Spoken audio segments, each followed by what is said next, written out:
Paz do Senhor, meus irmãos. Vamos ler um texto só para termos como base Hebreus 12, 1. Hebreus 12 e o primeiro versículo.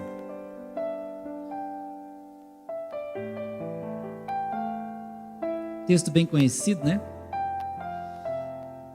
Diz assim: portanto nós também, pois que estamos rodeados de uma tão grande nuvem de testemunhas, deixemos todo embaraço e o pecado que tão de perto nos rodeia, e essa parte que eu quero, já que vamos falar de caminhada cristã, e corramos com paciência a carreira que nos está proposta. Amém, queridos irmãos? Pode sentar, muito obrigado. Deus abençoe. E é um privilégio estar com os irmãos aqui, não é? Eu que estou ali congregando em Camboriú a minha vida inteira e não sou itinerante, só congrego ali, né? E eu sou fruto de uma pregação que o pastor pregou que era pecado tomar anticoncepcional. Ele pregou em junho do ano de 79. Aí a minha mãe parou de tomar anticoncepcional por uma semana. Aí em março eu nasci. O pastor Cisino pregou isso. Na época era proibido, né? Não estou falando que é para parar, tá? Mas só foi uma experiência particular. Pastor Adão, muito querido, obrigado pela recepção. Presbítero Hélio, né? Pastor Taranto, os demais obreiros são aqui da Escola Bíblica Dominical. Como eu falei aos irmãos, congrego em Camboriú minha vida inteira. Fui apresentado na igreja pelo mesmo pastor, né? Pastor Cisino. As minhas irmãs também, ele que me levou a auxiliar, diácono, presbítero. E aí evangelista, daí foi filho dele, né? E depois pastor Zimar me consagrou pastor. E eu congrego lá com o pastor Zimar e mãe Inês. Estou muito feliz lá, 5 anos com eles. E estão bem tranquilos também. Aquele versículo da paciência é nós, né? Bem paciência e tranquilo. Às vezes eu sou meio agitado, mas depois eu me acalmo. E eu dou uma pequenina ajuda na Escola Bíblica Dominical, em Camboriú, né? Bem pequena mesmo, mas eu sou grato a Deus por estar aqui. Quando eu era criança, eu me criei no bairro Areias, ali na rua Pernambuco. Eu me lembro de a gente estar sempre ali na rua, né? E como eu sou filho de pais separados, eu fiquei um pouco com a minha avó materna. Depois eu fui morar com a minha avó paterna, isso já um pouquinho mais para o mato, lá no Caetés, que é um lugar, não é uma cidade, não é um bairro, é um lugar. Até hoje é um lugar, é um pedaço do paraíso, se você não conhece, Caetés. É lá para o braço, lá para cima, tá? É lá em cima do morro. Morei com a minha avó paterna lá, e depois me mandaram para casa do meu pai. A minha madrasta disse que não queria eu lá. Aí eu fui morar com a minha mãe, aí meu padrasto disse que era para mim vazar dali também. Aí eu fui morar para casa da minha avó. Daí a minha avó, que já tinha muitos filhos e tinha mais netos também, teve que me aturar ali, e eu fiquei bastante tempo com ela. E eu me lembro que a gente ficava na rua e passavam uns carros oferecendo balinha, e a gente corria todo mundo atrás, né? E eu não me lembro de nenhum adulto com medo de me roubarem. Não lembro. Hoje a minha filha tem 8 anos, eu não deixo ela ir na padaria com medo de roubar ela. Mas na minha época, ninguém tinha medo da gente ser roubado. Eu fico pensando assim, ou a gente naquela geração era muito feio, e os nossos filhos são lindos de morrer, que a gente tem esse medo, né? Ou tinha muita criança na época, estou falando do ano de 85, 90, por aí. Parecia que até tinha casais, famílias, que não precisava nem roubar, o casal que não tinha filho pedia: tu me dá umzinho para mim? Leva aquelezinho ali que me incomodou, pode levar isso aí. Eu acho que alguns irmãos estão rindo de coisa que viveram. De repente você foi uma adoção assim, que alguém foi lá na casa dos seus pais e pediu e criou você, não é? Nosso caso foi diferente, que a gente não pode ter filhos, a Kátia e eu, e aí nós adotamos, né? Tem um menino de 19, que já é um homem, que adotamos com 4 anos, e tem a menina com 8, que adotamos com 20 dias, também era bem pequenininha, né? Adotamos pelo fórum, tudo certinho, né? Mas sabe o que eu estou falando isso? Eu estou falando isso porque cada vez que eu penso ser alguma coisa, eu me lembro que ninguém queria me roubar. Aí eu descobri que o valor de cada um está no que Cristo fez por nós na cruz. Ele avalizou, Ele dignificou, tá? Porque eu não era digno, eu não era merecedor de nada. Então, quando eu penso que estou fazendo alguma coisa, eu me lembro, Cristo fez tudo por mim e eu nada sei, nada sou e nada faço. Então, a caminhada cristã, a carreira que nos está proposta, ela é uma carreira que Paulo chama de bom combate. Combati o bom combate, terminei a carreira e guardei a fé. Paulo chama de bom combate. E ela é uma carreira que, para manter o ponto de equilíbrio, é difícil. De todo o fruto do Espírito, cada virtude, amor, gozo, paz, longanimidade, benignidade, bondade, fé, mansidão, temperança. A temperança está no final porque ela é o equilíbrio, é o fiel da balança. E o detalhe da nossa vida, a dificuldade não é só manter o equilíbrio, é se manter nos extremos. Por isso que Paulo disse, sei estar abatido, mas sei estar alegre também. Eu aprendi a ter fartura, mas aprendi a padecer necessidade. Por isso que ele conclui com o célebre versículo, né? Posso todas as... É adesivo de carro. Posso todas as... Ou tudo posso, né? Depende da versão. O que ele está dizendo? É os extremos. Então eu acredito que a caminhada cristã, ela se mostra realmente verdadeira quando os extremos não faz a gente parar. Extremamente angustiado, prossiga. Extremamente animado, prossiga. Porque a vida é assim, não é? E o casamento também é assim, ministério é assim, profissão é assim. Eu achei um texto maravilhoso, até ontem fiz uma celebração de um casamento, eu usei o texto de Deuteronômio 24:5, que o homem que casa fica 1 ano sem ir para a guerra, e sem responsabilidade alguma. Mas aí diz assim, ele não tem responsabilidade de ir para a guerra porque ele acabou de casar, mas qual é a responsabilidade dele? Tornar feliz a mulher com quem se casou. Aí eu pergunto, o que é mais fácil? Ficar 1 ano na guerra?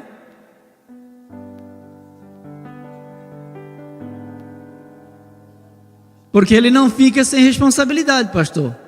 Ele continua com uma responsabilidade, mas não é a da guerra. Ele tem que vencer a guerra dentro de casa. E eu digo, você tendo vitória dentro de casa, que é o primeiro ponto aqui, que é ser autêntico, ser real, não ser uma pessoa que espiritualiza tudo, porque nós somos de carne e osso. Quando nós somos autênticos dentro de casa, tudo fora floresce. Porque dentro de casa não dá para fingir, não dá para pôr máscara, porque a pessoa que dorme ao seu lado te conhece. Não conhece tudo, mas conhece. Conhece melhor do que eu. Porque na igreja a gente não conhece, mas quem mora junto conhece. Então, autenticidade. A autenticidade é uma característica que nos faz viver a caminhada cristã mais dignamente e com mais resistência. Ser autêntico. Ser quem a gente realmente é. Não adianta fingir ser outra coisa. Né? Como aquele casal que estava há 60 anos casado. Decidiram comprar a sepultura. Tem gente que se prepara, vai lá, escolhe o que vai querer, de granito, de flor. Eu não quero não, quando morrer, morreu. Só que eu quero morrer quando eu estiver bem velhinho, sabe? A minha esposa é 1 ano mais nova, daí todo mundo vai olhar e vai dizer assim, não quero mais. Aí eu quero morrer, entendeu? Não que eu seja ciumento, mas 60 anos de casado, 60. Chegaram, e aí, qual lugar você vai querer ser enterrado? Esquerda ou direita? Ele falou assim, eu quero ser enterrado do lado direito. Ela assim, mas você dormiu a vida inteira do lado esquerdo? Porque todo casal tem um lado para dormir. Você já tentou virar? Quem já tentou virar aqui? Levanta a mão. Já tentou? É ruim, né? Meu Deus, parece que a gente está contramão. Eu sonhei que eu estava andando contramão quando a gente virou. Eu passei... Aí ela assim, mas você sempre dormia do lado esquerdo? Ele dizia, eu dormia do lado esquerdo, mas eu gostava era do lado direito. 60 anos, não podia ter dito, não podia ter falado. Seja autêntico, seja realista, seja você mesmo. Você já viu loja chique? Teve um amigo meu que veio aqui em Itajaí, numa loja de terno chique, e ele é simplão, assim, tipo eu, né?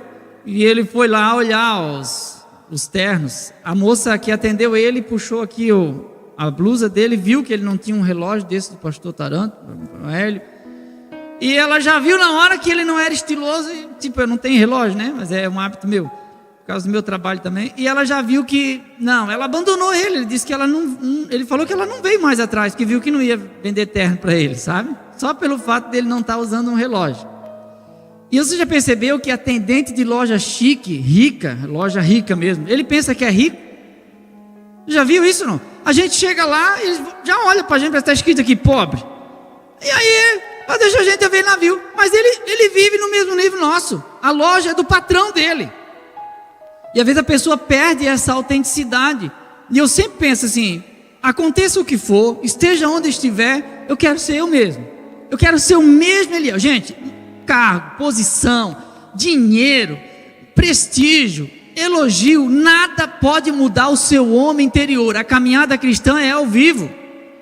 E se a gente achar que a gente cai, porque a Bíblia diz que cova profunda é a boca da mulher adúltera, contra quem Deus se irá, cairá nela. E o começo da derrota é a soberba, porque a soberba precede a queda. Então eu tenho que reconhecer quem sou, a minha limitação. Não, mas eu sou durão, eu sou forte, sou duro na queda. Ninguém é palho para o pecado, a gente só não cai porque o Senhor segura. Só estamos aqui por causa de um Deus que tem misericórdia. Que a salvação é por graça e o ministério é por misericórdia, né? Então, às vezes a pessoa ostenta uma vida que não tem, mas seja autêntico. Tem gente brava que fala doce, até casar, engana. Tem gente casando dizendo, mas depois eu mudo ele. Não. E tem uns que casam e dizem assim, mas ela vai mudar, né? Ou então ela nunca mudará, vai ser sempre essa, ela muda. Que o homem demora para mudar, mas a mudança dele é mais consistente, né? A mulher ela muda mais, mas ela muda de novo. Essa é uma característica masculina e feminina. O Provérbios 13:7 diz assim, alguns são pobres e fingem ser ricos. Outros que são ricos fingem que são pobres. Você já viu gente milionária? Balneário Camboriú tem muito. Chinelo de dedo, uma roupinha sem marca nenhuma, andando por ali, agarradinho com a esposa. Só quem conhece sabe quantos empreendimentos aquela pessoa tem. De boa, tranquilo, você conversa, não aparenta nada. Mas é ao contrário. Às vezes há o pobre que você olha e diz, fiquei no chinelo. Eu estou mendigando perto dele, me senti mendigo agora. Mas às vezes não é aquilo que aparenta. E aí tem pessoas que fingem muitas coisas. Finge que é, mas não é. Finge que tem, mas não tem, para tentar impressionar quem não está nem aí. Mas a caminhada cristã não dá, não cabe isso. A nossa caminhada cristã é real. E aí pessoas, fulano e tal, por mais abençoado que seja um pastor, se Jesus não voltar, ele vai morrer. As estatísticas dizem, 100% das pessoas morrem. E tem gente dizendo, não, mas pastor fulano e tal nunca vai morrer, não vai passar pela morte. Gente, Moisés morreu, a Bíblia diz que ele morreu. Jesus morreu. Qual é o ser humano que vai dizer assim, não, mas eu não vou morrer, não vou passar pela morte, que humilhação. Gente, a caminhada cristã é assim. O apóstolo Paulo disse, vem antes do inverno, porque se chegar o inverno eu não aguento. Eu sou de carne, eu sou de osso, sou limitado. Se Deus não abrir uma porta de escape, eu peco, mas não veio sobre vós tentação senão humana. Mas fiel é Deus que não deixará tentar acima do que podeis suportar. Antes com a tentação vem o escape. Se Deus não der escape, a gente não vence. Em segundo lugar, encarar a realidade. Pessoas que vivem não faz de conta, né? Tem problema, irmãos. Não existe família perfeita. A gente faz de tudo para educar os filhos, mas eles fazem escolhas, né? Um menino tinha uma foto com 5 mulheres, e aí mostrou para a mãe, comecei a namorar uma moça, uma dessas aqui, qual a senhora acha que é? Ela olhou e disse, a da direita para a esquerda, a primeira. Ele, como é que a senhora sabe? Foi a que eu detestei logo de cara.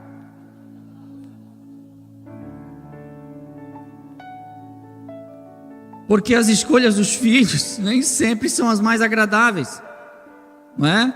Gênesis 26, e o último versículo diz o seguinte: Esaú, da idade de 40 anos, tomou por mulher Judite, filha de Beeri, Eteu, e Abasemate, filha de Elon, Eteu. Versículo 35, e essas foram para Isaque e Rebeca a amargura de espírito, Famílias têm problemas. E a gente não deve ter vergonha de ter problema, porque tem problema que não somos nós que causamos e eles vêm. É um filho que desobedece, passa um período difícil e às vezes você se isola, pensa que é só você que sofre. Problemas vêm. Ah, mas é porque é adotivo. Biológico também, quando tira para incomodar, incomoda. Às vezes incomoda dos 12 aos 14, às vezes começa com os 14, vai até os 18. Às vezes não incomoda até os 18, mas depois que casa incomoda. E tem uns que nunca vão te incomodar. Talvez você foi essa filha. É que a gente esquece como a gente era, né? Mas às vezes a gente também incomodou bastante. Mas assim, irmãos, enfrente os seus dilemas com seriedade. Não, eu sei, tem problema. Não vão pensar que filho de pastor é perfeito. Responde, lá na minha casa respondeu, me enfrentou a Kátia, não é? Quis vir para cima de mim, mostrei que não é assim que se faz. Recuou, fizemos amizade, foi legal, ficou bom para todo mundo. Reprovou 2, 3 anos, depois volta a estudar de novo. Não queria estudar, botei trabalhar comigo, eu coloco porcelanato, vai rejuntar o piso que eu colo.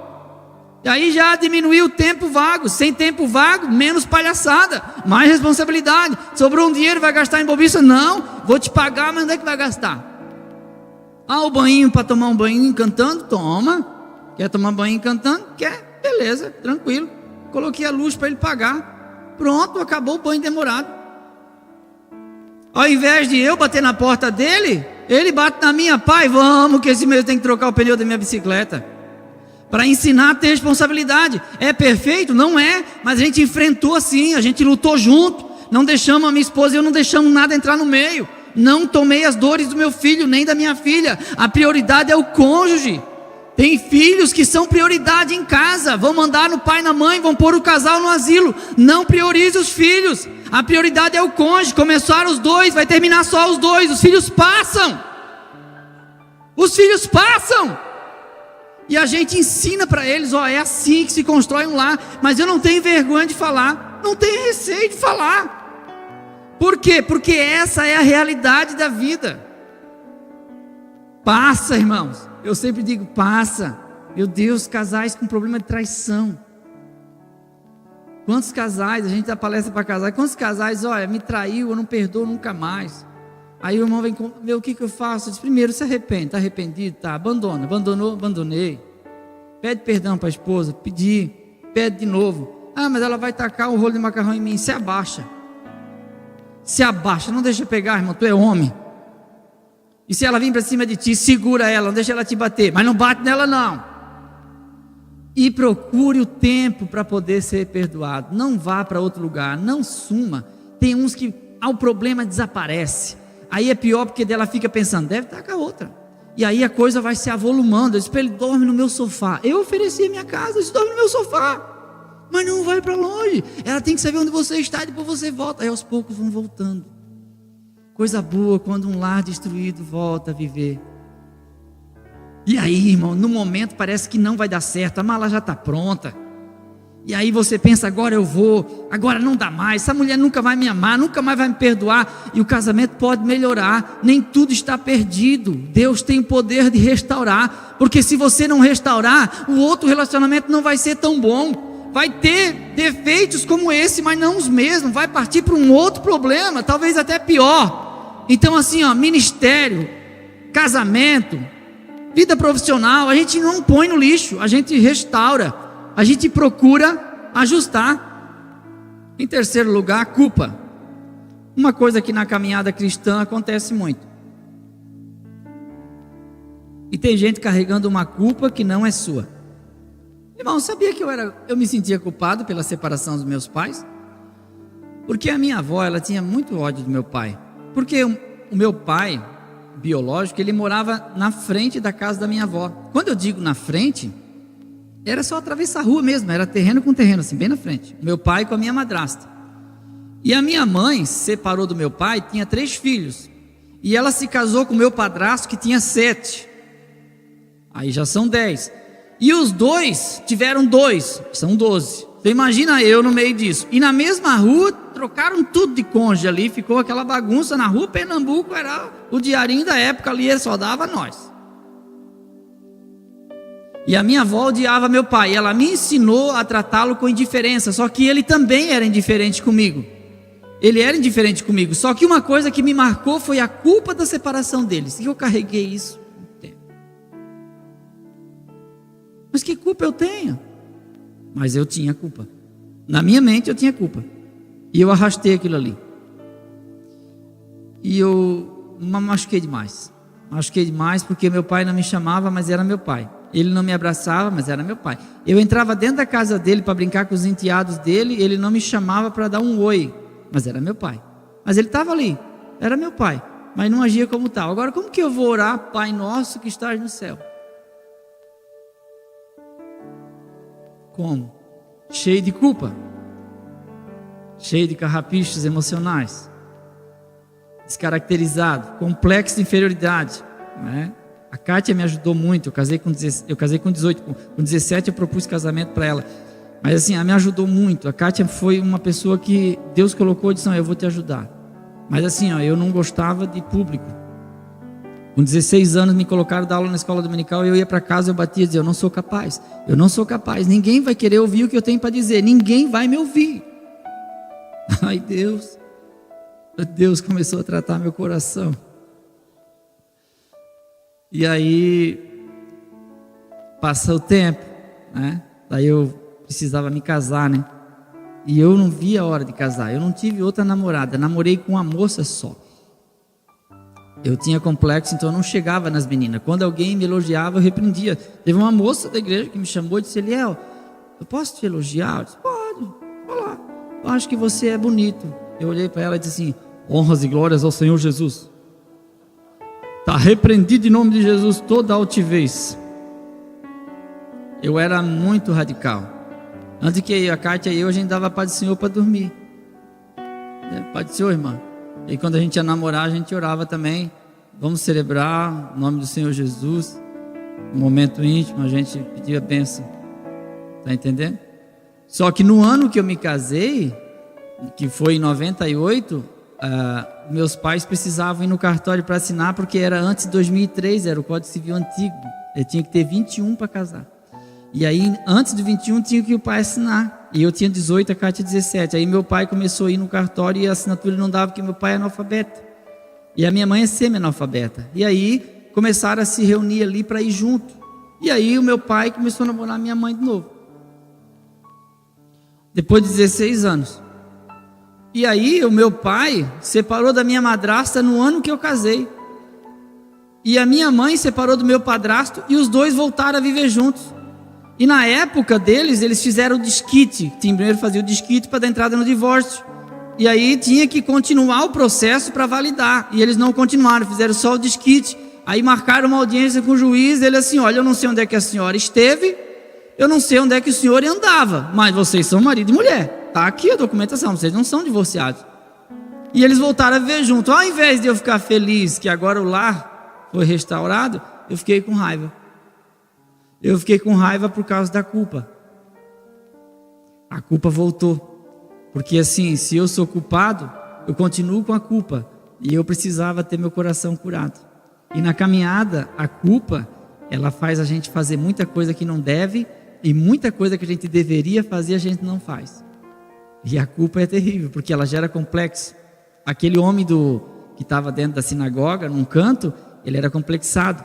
Ele sabia que ele não poderia estar ali pelo defeito, a mão ressequida, mas ele escondia. Dá um jeito.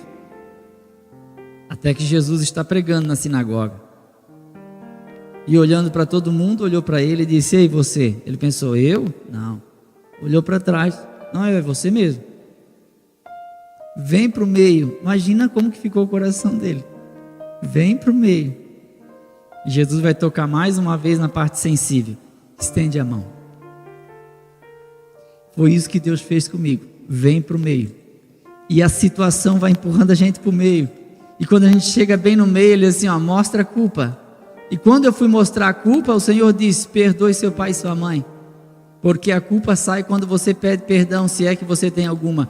E eu fiquei com raiva dos meus pais e não fui. Eles voltaram a viver juntos, fizeram uma casa de madeira no Monte Carmelo, que é um bairro que tem lá, que era a antiga Toca.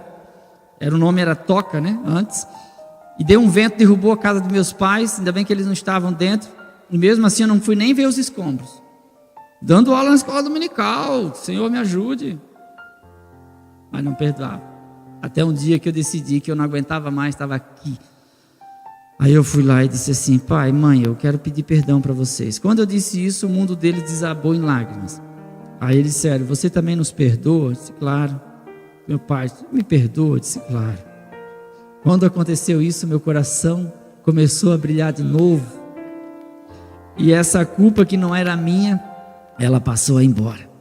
E o meu coração descansou. Provérbio 26:2, na versão transformadora: como o pardal que alça voo, e a andorinha que atravessa o céu, a maldição imerecida não pousa sobre quem ela é dirigida.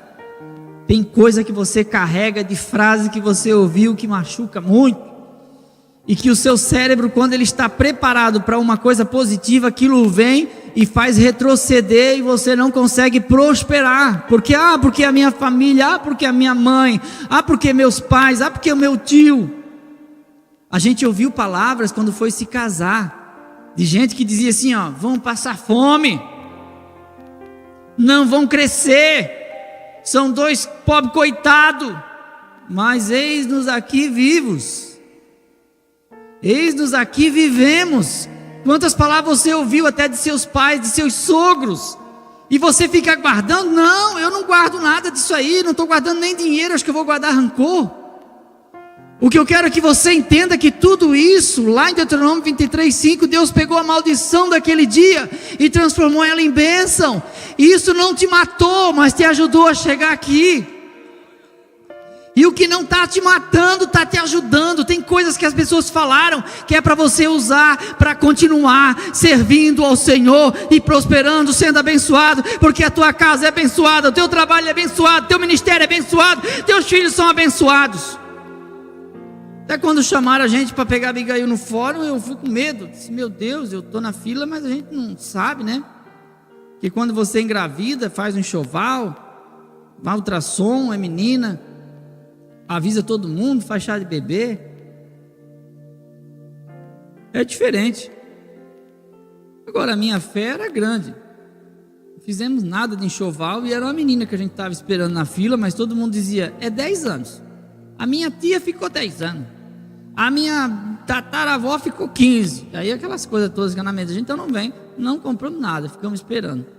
Quando ligaram para nós 4 da tarde para ir no fórum buscar, levar o comprovante de residência, eu liguei para cá e disse: tem uma menina no fórum para a gente ir lá levar um comprovante de residência. Eu fui para levar o comprovante de residência, só que quando eu cheguei lá, a oficial de justiça eu já estava saindo, beleza. Ela assim: não, peraí pai, calma, aqui, tá aqui. Eu nem tinha percebido, em cima da mesa, no bebê conforto, pegou aquela bebezinha pequenininha, colocou no meu colo ainda e disse assim: parabéns, você agora é pai. Disse assim. Ela disse: é assim. Aí eu pensei nela: meu Deus, o que ela vai comer? Aí me deram um pedacinho de papel escrito assim, do que poderia dar, do NAN, cada não sei quantas horas. Eu pensei: gente do céu, é muita responsabilidade. Coisa fraquinha no colo, como o pastor Adão segurou aqui. A gente vê que é uma vida tão indefesa, precisa de cuidado. Mas naquela hora Deus estava dizendo: tu gastaste 45 salários mínimos em fertilização, e eu tinha de graça. Eu aprendi a descansar em Deus apanhando. Tomara que você não apanhe para descansar.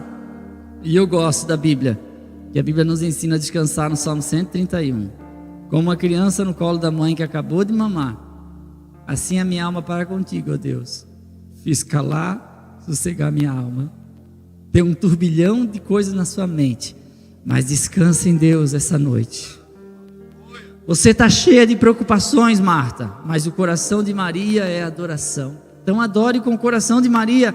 Amanhã a Marta continua, mas nesse momento a gente vai adorar e descansar naquele que faz o melhor para nós. Não o que a gente merece, porque a régua dele não é por mérito. Se fosse por mérito estaríamos roubados, mas é pela sua graça e misericórdia. Eu estou aqui e reconheço, é por graça e por misericórdia. Todos os presentes que ele me deu é por graça e por misericórdia. Bendito seja o Senhor. A minha alma se alegra, como diz Maria, que minha alma se alegre em Deus, meu Salvador, que achou graça do teu servo. Deus achou graça em você e te escolheu.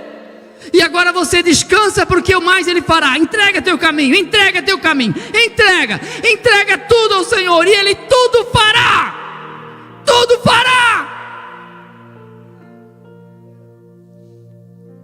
Glória a Deus. Em quarto lugar, perdão. Eu decidi perdoar pessoas que nunca vão me pedir perdão. Eu decidi perdoar pessoas que nunca vão me pedir perdão. Tem gente que fica esperando. Não, mas esse Natal ela vem. Não, não vem não. Não vai ser o sino de Natal que vai convencer, não. Tem gente que não vai pedir. Mas você dá o perdão. Ao perdão e descansa seu coração. O perdão, ele alivia a alma de quem dá. Perdoe, não porque as pessoas mereçam o perdão, mas perdoe porque você merece ter paz. Você merece ter paz. Não guarde isso. Não guarde. Perdoe. Ah, mas eu me lembro. Lembro, lógico, eu me lembro. Acabei de contar muita coisa aqui. Mas quando você lembra, o que você sente? Superou? Ah, quando eu lembro, me dá uma raiva. E aí começo a reviver tudo aquilo. Não perdoou. Ah, eu me lembro, mas assim, não faz mais sentido para mim. Então você conseguiu perdoar. Se a gente não perdoar, a caminhada cristã vai ficando muito difícil. O tempo vai passando, a gente vai se aposentar, vai envelhecendo, e o fardo vai ficando cada vez maior.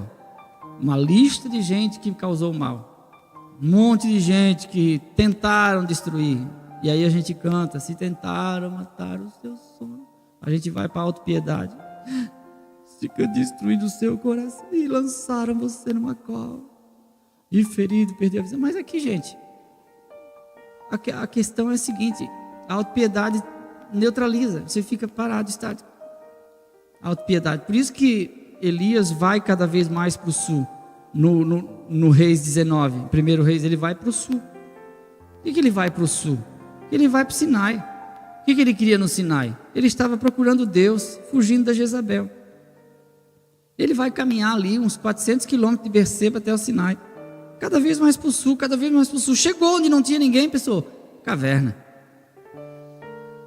Agora sim a caverna, mas ele tinha um sentimento de autopiedade. Mataram teus profetas, derrubaram teus altares, só eu fiquei.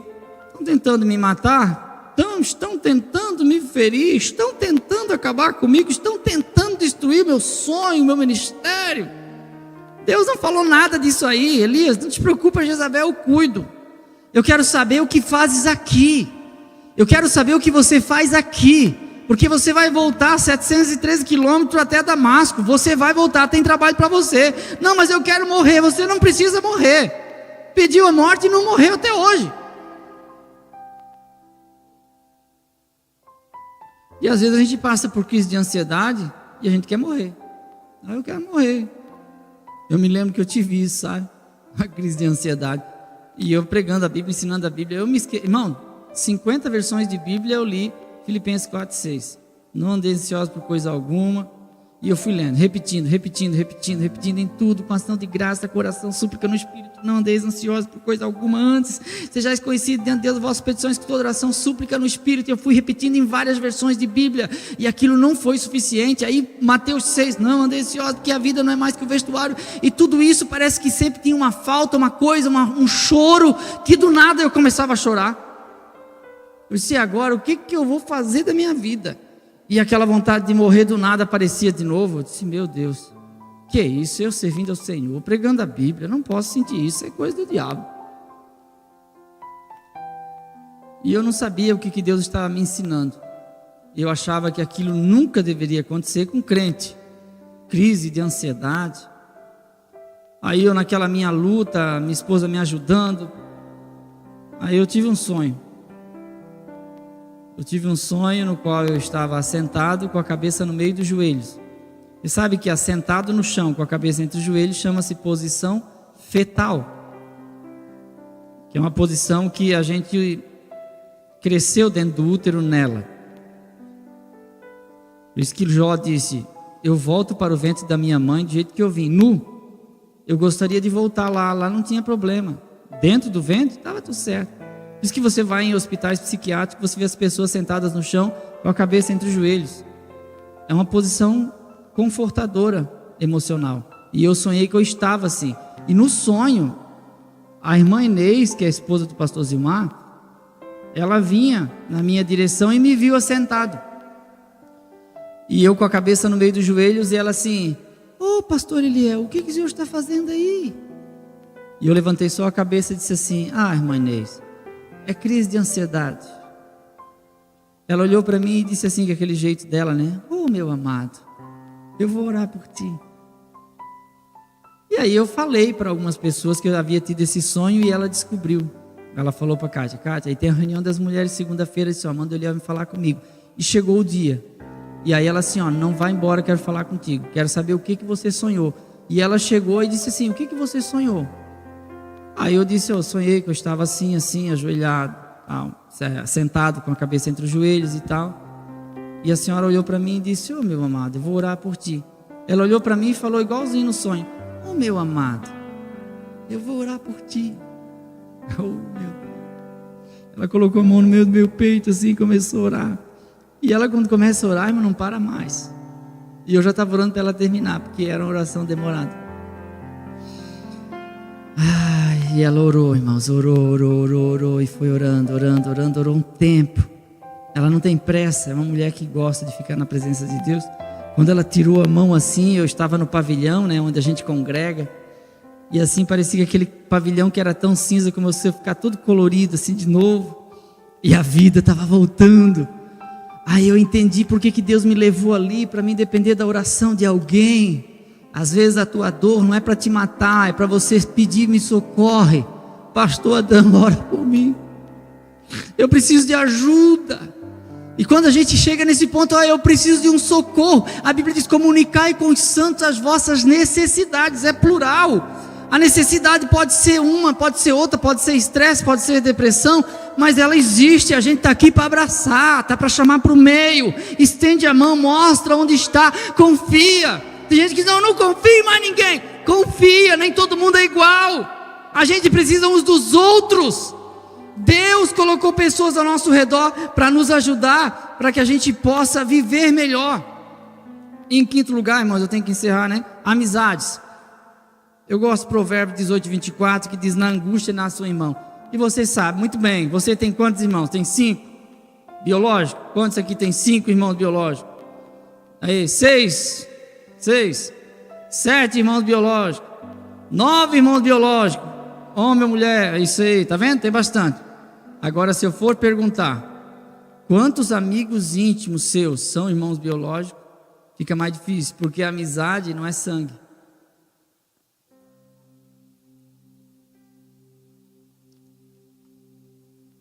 Quando eu olho para o livro de Ruth, que a gente vai estudar na lição que vem, tem uma sogra sem filho e tem uma nora sem marido. E a maior declaração de amor na Bíblia, a meu ver, é Ruth 1,16: aonde fores irei, aonde pousares, ali pousarei à noite também.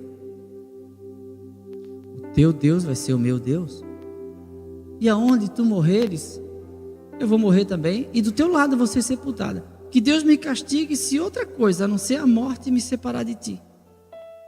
A família não é só sangue, é também, mas não é só sangue.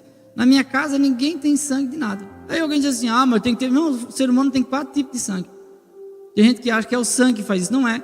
Por exemplo, Jesus chama Lázaro de amigo, e amigo, mas não é discípulo. Vê que lá no fundamento da cidade, aprendemos hoje de manhã, tem 12 nomes, 12 apóstolos. Lázaro não está lá, mas é amigo. Não é porque você não é pastor que não é amigo de Jesus. Tem gente que pensa que é isso. Não é, irmão, chamamento é outra coisa. Jesus orou uma noite inteira para separar os discípulos e ainda escolheu Judas, que era o único do sul da Judéia, que é uma variação de Judá, Judas. E Jesus errou, não tinha que cumprir a escritura, tinha que cumprir. Mas o que eu entendo é que vale mais a pena ser amigo do que qualquer coisa. Amigo, tenha um amigo. E outra, aprenda a deixar os amigos embora. Tem gente que não quer abrir mão. Não, mas é minha amiga, você tem que ser minha amiga. Mas aí não deu, passou. Você não tinha um amigo? Cadê ele? A gente se afastou, ele casou, viuvou, mudou. Tá vendo? Agora tem outros que estão chegando. Seus amigos. As amizades. De vez em quando Deus faz uma faxina e dá uma limpada boa. Porque amigo, quando tira para abençoar, é uma benção. Agora, quando tira para ser usado pelo capeta também, para destruir a vida da gente, destruir o lar, também é outra coisa. Dá problema também. Tem amigo que só deixa a gente para baixo. Tem amigo manipulador, tem amigo possessivo. Você é amigo do pastor Taranto? Você não é meu amigo. Que amigo meu não é amigo dele. Por quê? Porque é possessão. Aí não é amizade, é doença. O senhor tem que se tratar, tem que se curar, né? Pessoa que não, o pastor tem que ser meu amigo. Claro, vai ser seu amigo. Mas tem uma igreja grande para atender e você não é o único membro. Tem gente que quer exclusividade. Tem que ser exclusividade, tem que ser exclusividade. Mas não dá. Tem que atender todo mundo, né? Tem casais que vivem uma luta por causa desse negócio, né? Não são amigos e há um ciúme possessivo. A mulher, coitada, não pode olhar para o pregador, que ele fica com ciúme. Às vezes ela também, às vezes ele, e assim por diante. Os filhos também. Tem pessoas que eu conheço que vão atrás dos filhos, a filha, para ver com quem que está. Claro que é, mas assim, já sabe onde é que está. Para que ficar atrás do poste assim? Aí a menina falou para a amiga dela: "Ei, tem um homem se escondendo atrás dos postes aí." Daí ela falou assim: "Ah, não, eu sei, é meu pai."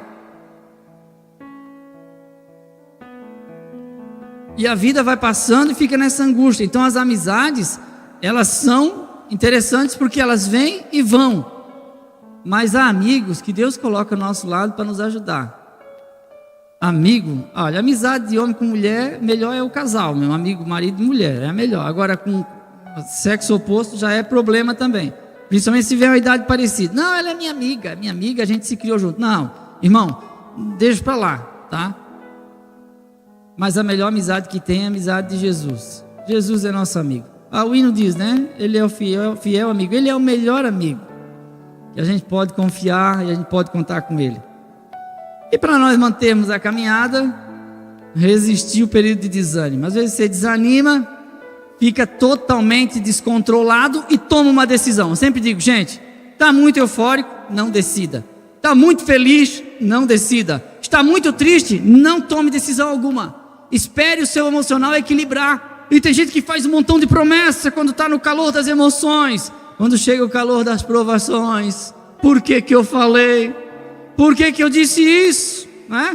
Bom, meu cunhado dizia para as filhas, ele bebia um pouquinho e dizia: "Minhas filhas, agora vocês têm do bom e do melhor, agora vocês podem ir no mercado, comprar o que vocês quiserem." Deixava a conta aberta.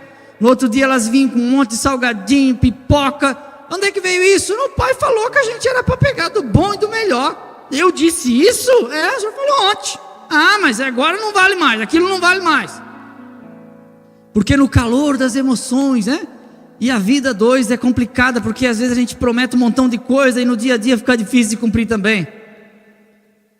Outro dia o INSS cancelou a aposentadoria do irmão, a esposa pegou as coisas dela e foi embora. Não é até que a morte separe, até que o INSS cancele o benefício. Obrigado. E o desânimo vem no conjugal, o desânimo vem no profissional, sempre a mesma coisa, maçante. Eu já trabalhei em empresa que parecia que eu estava indo para a cruz, sabe? Todo dia pela manhã eu ia para aquele lugar triste, porque era um ambiente ruim. Muita competitividade, muita falação, muita conversa fiada. E chegou um dia que aquilo me deu um nojo tão grande que quando eu pedi a conta, eu disse: "Eu nunca mais volto para esse lugar." Voltei mais 3 vezes. Foi a empresa que eu mais trabalhei. Foi a que eu mais odiei na primeira vez. Mas o ambiente melhorou, mudou, ficou bom. Até posso falar aqui que a Embraed, a empresa brasileira de edificações lá de Balneário Camboriú, trabalhei 10 anos com eles. Trabalharia mais um pouco também, embora minha esposa não gosta muito que eu fique falando que eu gosto de trabalhar lá. Mas assim, no começo foi pedreira, mas depois melhorou. Então às vezes o desânimo vem por causa disso. Às vezes é porque se sente que está trabalhando demais e ganhando menos. Então crie outras fontes de renda, empreenda alguma coisa. E aí, irmãos, tem coisa que Deus faz que a gente não entende. Meu irmão foi lá, ganhou a conta, veio embora desanimado, chorou, levou a carteira de trabalho para dar baixa desanimado. Aí Deus dá uma ideia, aí ele começa a ganhar dinheiro. Aí ele olha e diz: "Meu Deus, por que eu não saí antes?" Porque tem porta, irmão, que não é você que fecha, é Deus que fecha para te abrir uma melhor. Tem perdas na nossa caminhada que não é o diabo que está tirando, é Deus tirando para mostrar algo maior e melhor para nós. Tem namoro que terminou que não era para você ficar triste, bisbilhotando a rede social do ex, para ver com quem que ele está. É para você glorificar e comprar uma carne, fazer um churrasco e comemorar o livramento. Porque Deus tem coisa melhor para você, a tua mãe já falou isso. Então não fique desanimado, não demore muito para levantar. Você se recebeu um não, levante a cabeça e vai. O ministério é assim também. O ministério é assim. Você acha que é fácil? É. Teve uma vez que eu estava dando aulas no lugar do pastor, mas porque o superintendente mandou eu dar aula porque o pastor demorou. E eu fui dar aula no lugar do meu pastor. E aí, quando ele chegou, claro, passei para ele. Só, o pastor chegou, vou passar para ele. Ele pegou o púlpito e disse assim: a igreja cheia. A nossa escola também é bem boa, sabe? Tem bastante alunos. Tem domingo que tem 350, 400, é bastante gente.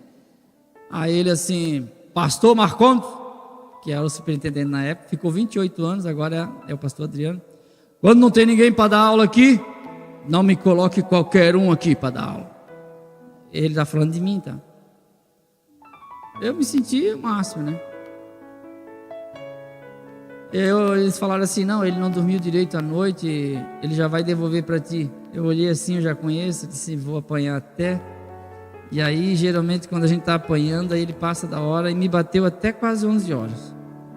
Bateu, irmãos, era a lição de Gibeonita, aí fiquei como pedófilo, como tudo, porque aí tinha um cara naquela semana que era pedófilo, que estava por lá querendo se passar por outro. Ele usou aquele exemplo para falar de mim, foi falando. Eu disse: nunca mais, não, nunca mais.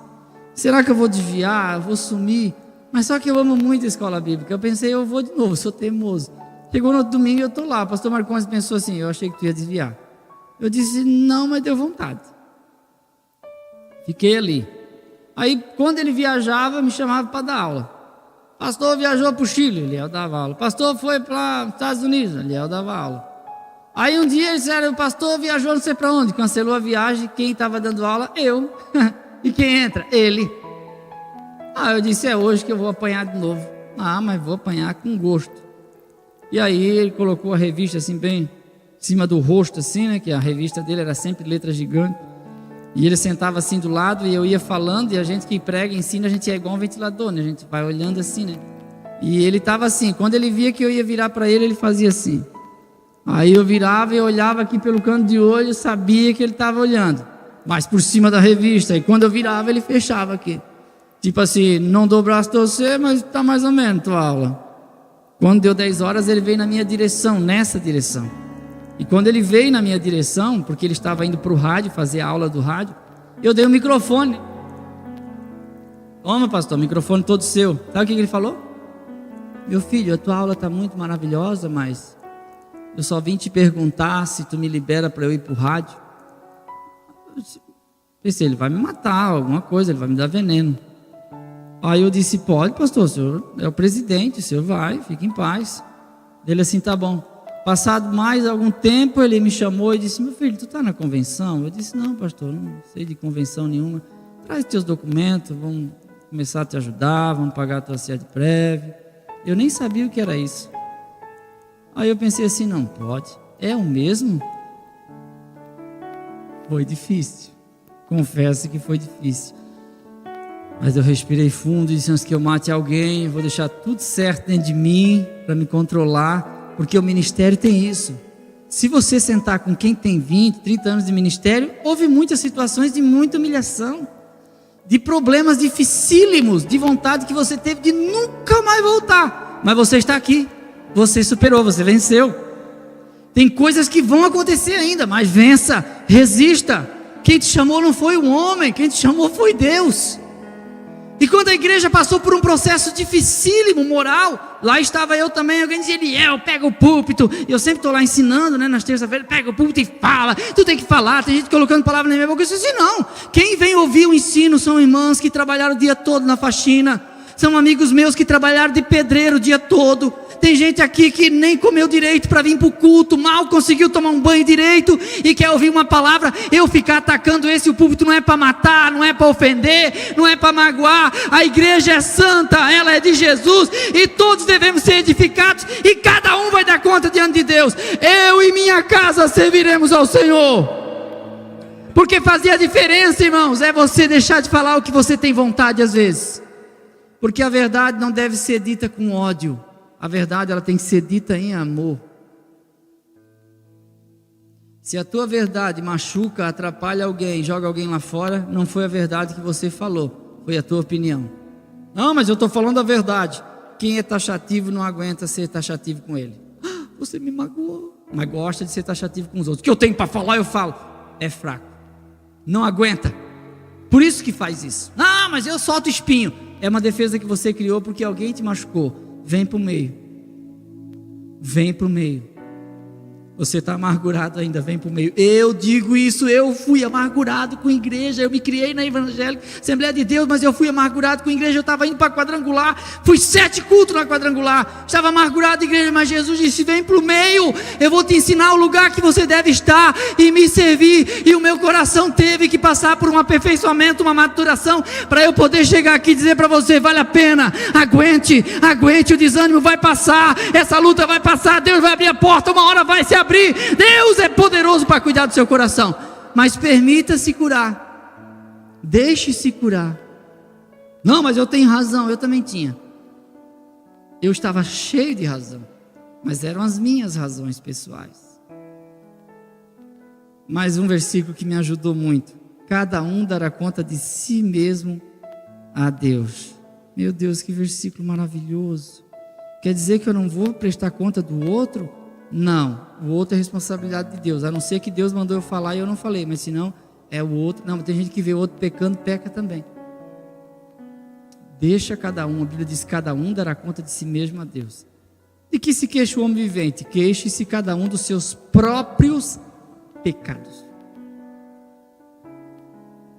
Mas eu tenho um objetivo: chegar às mansões celestiais com a minha família. Não é fácil, né? De vez em quando o pastor me oferece uma congregação, eu digo para ele, pastor, eu tenho uma congregação já com 4 membros na rua Jerusalém, e de vez em quando dá problema com meus obreiros. Então assim, vamos com calma. Eu cuido daqueles ali, eu estou conseguindo, assim, tá, dá para levar, mas se me der 20 já não sei. Me dê 100 para eu, me dê 200 para eu ensinar, fica melhor. Mas não me dê 10 para liderar. Ele me olhou. Mas tu tem que cuidar da escola dominical? Não. Tem que cuidar dos casais? Não, pastor, não. Deixa os casais com quem gosta de cuidar de casais. Eu venho dar uma palavra. Descobri para que eu fui chamado, eu gosto de ensinar. Se eu for útil assim, tá bom. Que o seu coração seja fortificado com a graça. Depois que você descobrir para que foi chamado, exerça. E seja fiel. Porque quem te chamou foi Deus. E não pare por nada. A nossa caminhada cristã passa por desânimo conjugal, profissional, ministerial. Mas fique firme. Amém? Obrigado, pastor Adão. Posso orar ou o senhor quer orar? Vamos nos colocar em pé. Vamos orar então. Pedir a graça a Deus para todos nós, né? Agosto faz 26 anos que a Kátia e eu somos casados, né? Parabéns para ela pela força, determinação, resistência. E nós somos gratos a Deus pelos filhos que Deus nos deu. Eu dormia debaixo de uma máquina de costura quando eu conheci ela, de favor. E eu me lembrava de um versículo que diz assim, eu achava que eu nunca ia ter uma casa e uma geladeira, porque todo lugar que eu passava, eu abria a geladeira, alguém gritava, fecha essa geladeira. Quando eu tive a minha, que eu abri, só tinha água, mas eu olhei e disse, essa é minha, quero ver quem grita agora. Mas um versículo que me marcou: Deus faz que o solitário viva em família. Não tem nada melhor do que viver em família. Pai, obrigado pela minha família, esse culto da família com a participação da EBD. Obrigado, Senhor, porque pessoas tão incapazes fizesses tanto além do que a gente merece. Quem somos nós para exigir alguma coisa em oração, ou pensar que somos alguma coisa? O Senhor tem feito muito mais do que a gente pode agradecer. Não dá para esticar as palavras, não tem palavras, é algo inefável. O que dizer de tantos presentes? O que dizer da redenção, da tua entrega? O que dizer da dignidade que o Senhor nos deu de participar de uma ceia, de estar no culto, estar sentado nas regiões celestiais em Cristo? Obrigado, obrigado, Senhor. Há lares aqui que sofreram o embate da traição, mas estão superando. É difícil, é demorado a cura, é demorado. Há obreiros que ainda não conseguiram encontrar o caminho da restauração do seu ministério. Demora, Senhor, mas eu apresento esse coração a Ti, que se entristeceu, que se ofendeu, que se magoou, e parece que nunca mais vai visitar, que nunca mais vai voltar a pregar. Mas essa é uma noite que o Senhor convoca obreiros para estar aí ajudando. A escola bíblica dominical sempre tem vaga. Senhor, abre, Senhor, o entendimento. Há tantas pessoas com tanto conhecimento, mas não procuram coordenadores. Olha, eis-me aqui, me dê uma classe. Senhor, abre, Senhor, porque o crescimento está nisso. Pessoas que vão sendo prontificadas para o trabalho. Senhor, que a nossa alma seja curada pelo perdão, que nós possamos ser autênticos e reais, que não mascaramos, que lutemos com nossos problemas sem receio. Problemas vêm e vão, lutas acontecem, há amizades que vêm e vão, alguns estão chegando. Recebamos esses amigos e sejamos próximos, porque amigo é bálsamo, amigo é cura, amigo é conselho, amigo é orientação, amigo é proximidade, é atenção. Isso tudo é importante para todos nós. Seja nosso amigo particular, sejas tu, Pai, o nosso melhor amigo. Essa é minha oração em nome do Pai, do Filho e do Espírito Santo. Amém.